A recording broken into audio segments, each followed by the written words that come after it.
আসসালামু আলাইকুম। আমন্ত্রণ জাগো টিভি নিউজে, সঙ্গে আছি আমি আফরিন সুমনা। শুরুতেই জানিয়ে দিচ্ছি সংবাদ শিরোনাম।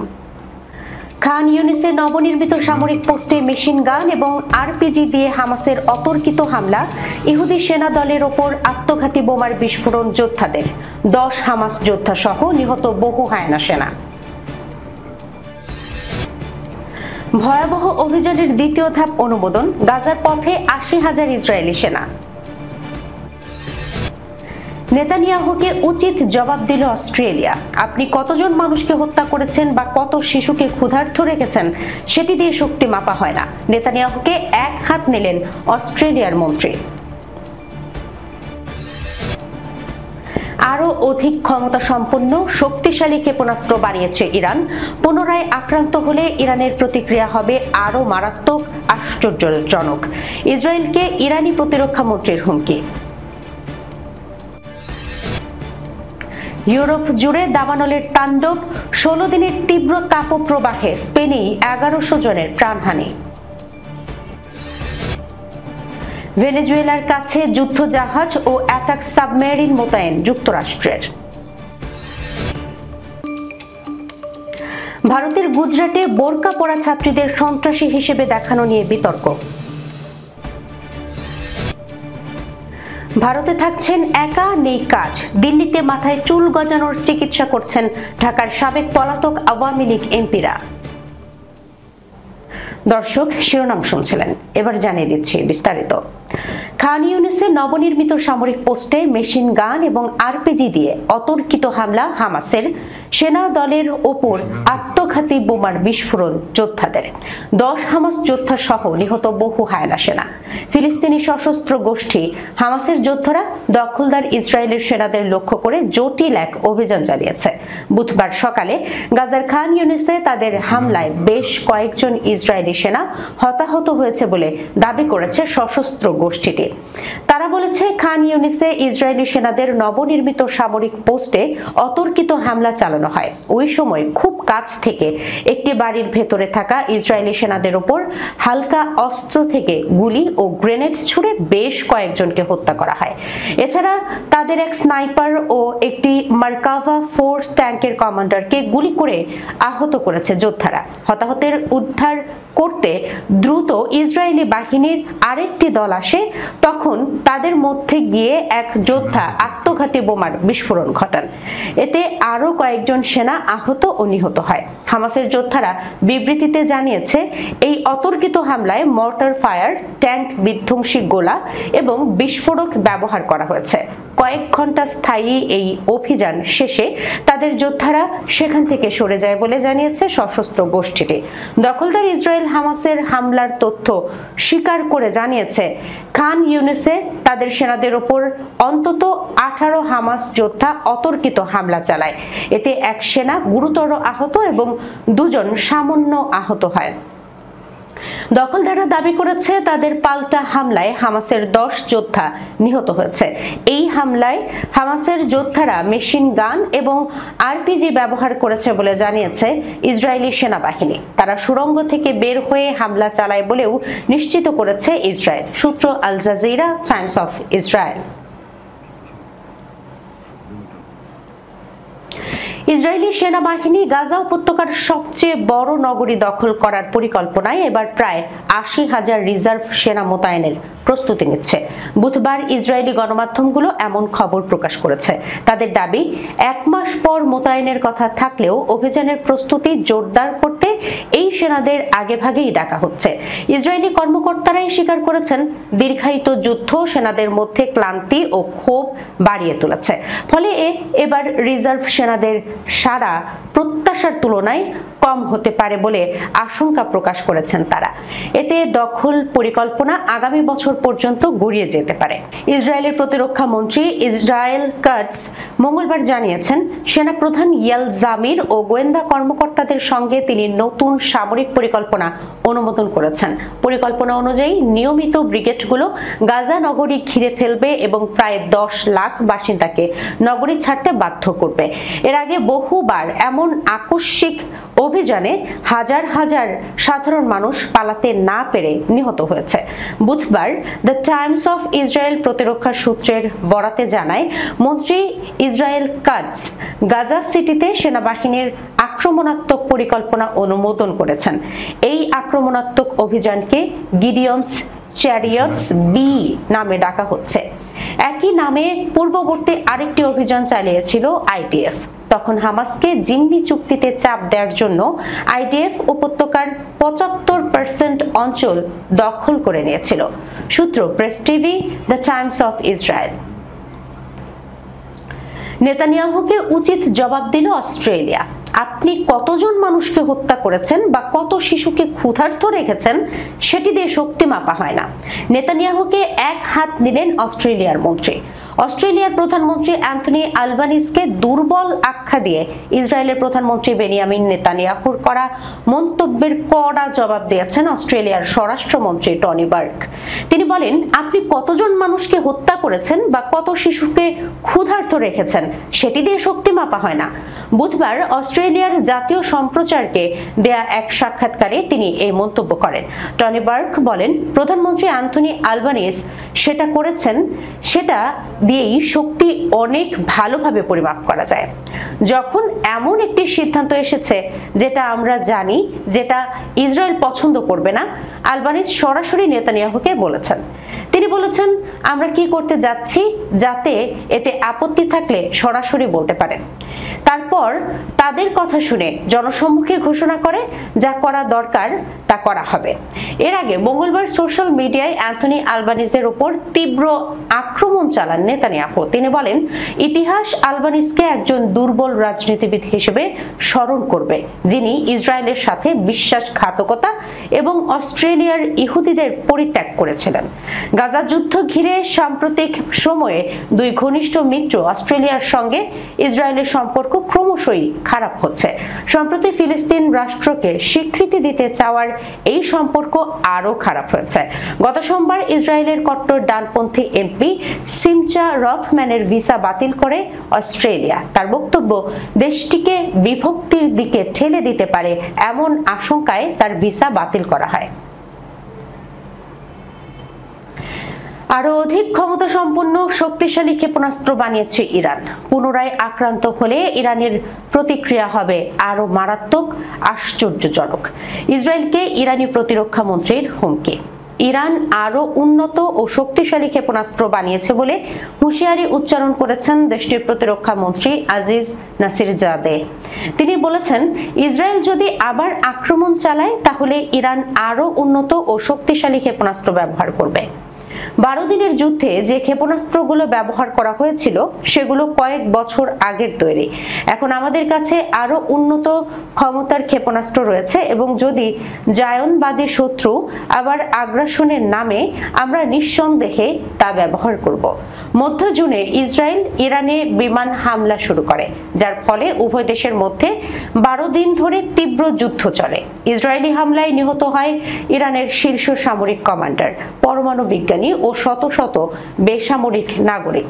মার্কিন যুক্তরাষ্ট্রও স্বল্প সময়ের জন্য যুদ্ধে অংশ নেয় এবং ইরানের পরমাণু স্থাপনায় হামলা চালায়। ইরানের প্রথম উপরাষ্ট্রপতি মোহাম্মদ রেজা আরিফ সোমবার বলেন, আমরা যুদ্ধ চাই না, কিন্তু প্রতিটি মুহূর্তেই প্রস্তুত থাকতে হবে। এটা যুদ্ধবিরতি নয়, বরং শুধুই অস্ত্রবিরতি। ইরানি সংবাদ মাধ্যম জানিয়েছে, বৃহস্পতিবার থেকে দেশটির সেনাবাহিনী 2 দিন ব্যাপী সামরিক মহড়া শুরু করতে যাচ্ছে। এতে ব্যবহৃত হবে স্বল্প ও মধ্যম পাল্লার ক্রুজ ক্ষেপণাস্ত্র। পশ্চিমা দেশগুলো ইরানের মিসাইল কর্মসূচি নিয়ে দীর্ঘদিন ধরেই উদ্বেগ প্রকাশ করে আসছে। 2025 সালের জুলাইয়ে ফ্রান্স আহ্বান জানায় যাতে ইরানের সঙ্গে একটি সামগ্রিক চুক্তি করা হয়, যেটি শুধু পরমাণু কর্মসূচি নয় বরং মিসাইল ক্ষমতা ও আঞ্চলিক কর্মকাণ্ডও অন্তর্ভুক্ত থাকবে। কিন্তু তেহরান স্পষ্টভাবে জানিয়ে দিয়েছে, আমাদের সামরিক সক্ষমতা আলোচনার জন্য নয়। সূত্র ইরনা ইন্টারন্যাশনাল, AFP। ইউরোপ জুড়ে দাবানলের তাণ্ডব। 16 দিনের তীব্র তাপপ্রবাহে স্পেনেই 1100 জনের প্রাণহানি। টানা 16 দিনের তীব্র তাপদাহে স্পেনেই 1100 জনেরও বেশি মানুষের মৃত্যু হয়েছে। এ তথ্য জানিয়েছে দেশটির কার্লোস তৃতীয় স্বাস্থ্য ইনস্টিটিউট। প্রতিষ্ঠানটির হিসাবে 3 আগস্ট থেকে 18 আগস্ট পর্যন্ত সময়ে 1150 জনের বেশি মৃত্যু রেকর্ড করা হয়েছে, যা অস্বাভাবিক তাপমাত্রার প্রভাবেই ঘটেছে বলে ধারণা করা হচ্ছে। বার্তা সংস্থা এএফপি-কে এ তথ্য জানিয়েছে স্পেনের জনস্বাস্থ্য সংস্থা।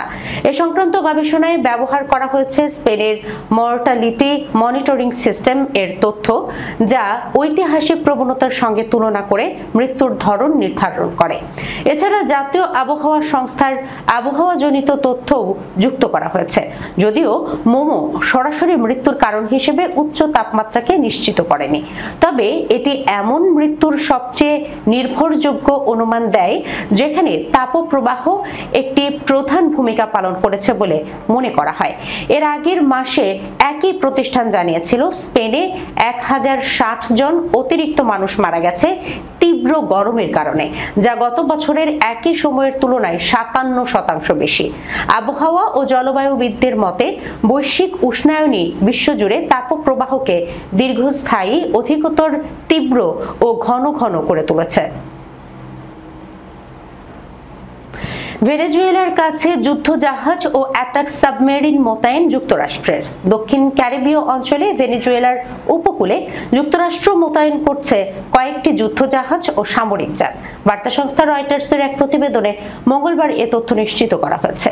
প্রতিবেদনে বলা হয়, আগামী 36 ঘন্টার মধ্যে ওই এলাকায় পৌঁছাবে মার্কিন নৌবাহিনীর 3টি অ্যাডিস গাইডেড মিসাইল সিস্টেমযুক্ত destroyer USS Gravely, USS Jason Dunham এবং ইউএসএস স্যামসন। এছাড়া মোতায়েন করা হয়েছে P-8 মডেলের গোয়েন্দা বিমান, একটি অ্যাটাক সাবমেরিন এবং কয়েকটি সাধারণ যুদ্ধজাহাজ। সব মিলিয়ে প্রায় 4000 নৌ সদস্যকে পাঠানো হচ্ছে দক্ষিণ ক্যারিবীয় অঞ্চলে। এই বাহিনী আন্তর্জাতিক আকাশসীমা ও জলসীমায় নজরদারি এবং গোয়েন্দা তথ্য সংগ্রহ ছাড়াও নির্দিষ্ট স্থানে হামলার জন্য প্রস্তুত থাকবে। মার্কিন কর্মকর্তারা জানিয়েছেন, এই অভিযান মূলত মাদকচক্র দমনেই চালানো হচ্ছে। তবে এই মোতায়েন নিয়ে এখনো আনুষ্ঠানিকভাবে কোনো প্রতিক্রিয়া জানায়নি ভেনেজুয়েলা সরকার। উল্লেখ্য, দ্বিতীয় মেয়াদে ক্ষমতায় ফিরে প্রেসিডেন্ট ডোনাল্ড ট্রাম্প মেক্সিকো ও ভেনেজুয়েলার মাদক চক্রের বিরুদ্ধে যুদ্ধ ঘোষণা করেন। তার সরকারের ধারাবাহিক নীতির অংশ হিসেবেই এই সামরিক উদ্যোগ বলে জানিয়েছে কর্তৃপক্ষ। তথ্যসূত্র রয়টার্স ও এপি। ভারতের গুজরাটে একটি স্কুলের অনুষ্ঠানে বোরকা পরা ছাত্রীদের সন্ত্রাসী হিসেবে দেখানো নিয়ে তীব্র বিতর্ক তৈরি হয়েছে।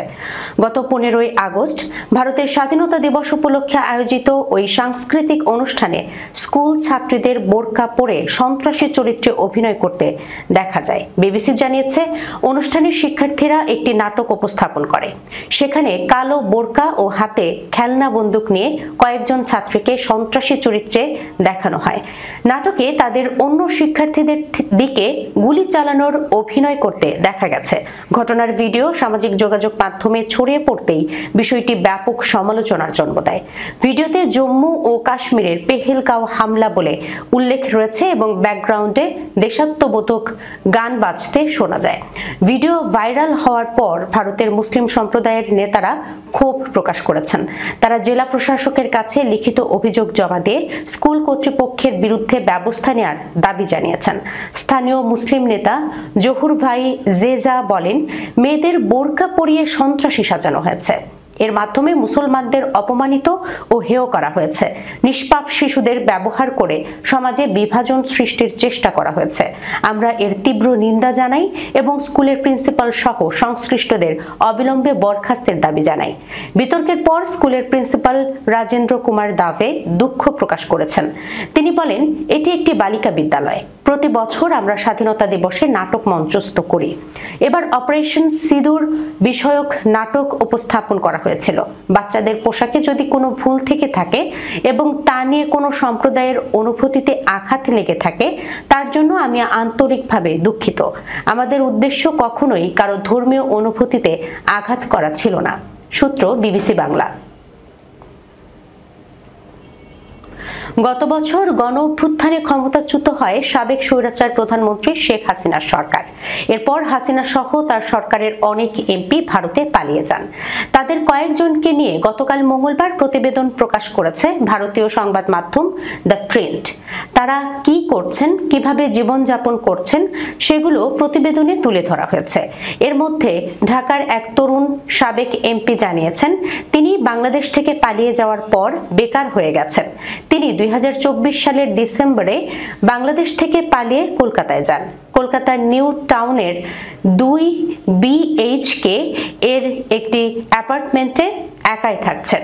যেহেতু কোনো কাজ নেই তাই নিজের টাক মাথার চুল গজানোর চিকিৎসা করতে গত জানুয়ারিতে দিল্লিতে গিয়েছিলেন। তিনি বলেন, যখন আমি ঢাকা থেকে পালিয়ে আসি তখন আমার মাথার সামনের চুল কমে যাচ্ছিল। আমার স্ত্রী গত কয়েক বছর ধরেই হেয়ার ট্রান্সপ্লান্টের কথা বলছিল, কিন্তু আমি যেহেতু প্রথমবারের মতো এমপি হয়েছিলাম তাই আমার নির্বাচনী এলাকা নিয়ে বেশি ব্যস্ত ছিলাম। এতে হেয়ার ট্রান্সপ্লান্ট করার মতো সময়ও পাইনি। এমন কঠিন সময়ে নতুন চুল পাওয়াটা ভালো লাগার মতো বিষয়, যোগ করেন ওই পলাতক এমপি। সংবাদ মাধ্যমটির সঙ্গে সরাসরি কথা বলেছেন সাবেক তথ্য ও সম্প্রচার প্রতিমন্ত্রী এ আরাফাত। এছাড়া সাবেক স্বরাষ্ট্রমন্ত্রী আসাদুজ্জামান খান কামাল ভারতে কি করছেন সেটিও এই প্রতিবেদনে উঠে এসেছে। সূত্র দ্য প্রিন্ট। দর্শক, এই ছিল এখনকার মতো জাগো টিভি নিউজে যাবার আগে সংবাদ শিরোনামগুলো জানিয়ে দিচ্ছি আরো একবার। খান ইউনিসে নবনির্মিত সামরিক পোস্টে মেশিন গান এবং আরপিজি দিয়ে হামাসের অতর্কিত হামলা, ইহুদি সেনা দলের ওপর আত্মঘাতী বোমার বিস্ফোরণ যোদ্ধাদের, 10 হামাস যোদ্ধা সহ নিহত বহু হায়না সেনা। ভয়াবহ অভিযানের দ্বিতীয় ধাপ অনুমোদন, গাজার পথে 80,000 ইসরায়েলি সেনা। নেতানিয়াহুকে উচিত জবাব দিল অস্ট্রেলিয়া। আপনি কতজন মানুষকে হত্যা করেছেন বা কত শিশুকে ক্ষুধার্ত রেখেছেন সেটি দিয়ে শক্তি মাপা হয় না, নেতানিয়াহুকে এক হাত নিলেন অস্ট্রেলিয়ার মন্ত্রী। আরও অধিক ক্ষমতা সম্পন্ন শক্তিশালী ক্ষেপণাস্ত্র বানিয়েছে ইরান। পুনরায় আক্রান্ত হলে ইরানের প্রতিক্রিয়া হবে আরও মারাত্মক, আশ্চর্যজনক। ইসরায়েলকে ইরানি প্রতিরক্ষা মন্ত্রীর হুমকি। ইউরোপ জুড়ে দাবানলের তাণ্ডব, 16 দিনের তীব্র তাপপ্রবাহে স্পেনেই 1100 জনের প্রাণহানি। ভেনেজুয়েলার কাছে যুদ্ধজাহাজ ও অ্যাটাক সাবমেরিন মোতায়েন যুক্তরাষ্ট্রের। ভারতের গুজরাটে বোরকা পরা ছাত্রীদের সন্ত্রাসী হিসেবে দেখানো নিয়ে বিতর্ক। ভারতে থাকছেন একা, নেই কাজ। দিল্লিতে মাথায় চুল গজানোর চিকিৎসা করছেন ঢাকার সাবেক পলাতক আওয়ামী লীগ এমপিরা। এখনকার মতো এই পর্যন্তই। এতক্ষণ পর্যন্ত যারা সঙ্গে ছিলেন সবাইকে অসংখ্য ধন্যবাদ। আল্লাহ হাফেজ।